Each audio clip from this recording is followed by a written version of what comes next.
విజయనగరం జిల్లాలో తారక రామతీర్థ సాగర్ బ్యారేజీని జలవనరుల శాఖ మంత్రి నిమ్మల రామానాయుడు పరిశీలించారు. తారక రామతీర్థ సాగర్ ప్రాజెక్టు పెండింగ్ పనులు అతి త్వరలో పూర్తి చేస్తామన్నారు. విజయనగర పట్టణానికి భోగాపురం ఎయిర్పోర్టుకు నీరందించడంలో ప్రభుత్వం చర్యలు తీసుకుంటుందని మంత్రి హామీ ఇచ్చారు.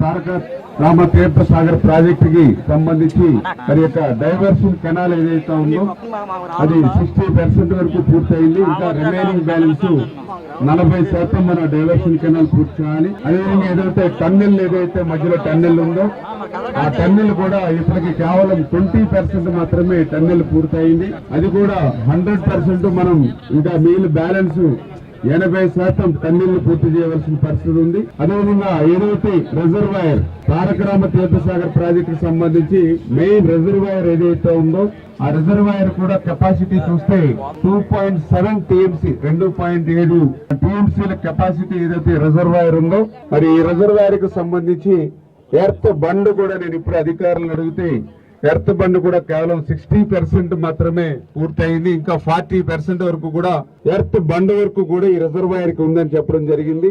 ఈ మిగిలినటువంటి బ్యాలెన్స్ పనులు చేయడానికి ప్రధానంగా రిజర్వాయర్ లో ఏదైతే R&R ఏదైతే ఉందో మరి వాళ్ళకి దగ్గర ఇంకా 175 కోట్ల రూపాయలు R&R మరి వాళ్ళకి అందజేసినట్లయితే ఏదైతే ఈ యొక్క ఎర్త్ బండ్ వరకు కూడా పూర్తవుతుందని ఏదైతే అధికారులు కూడా ఈ రోజు మరి చెప్పడం జరిగింది.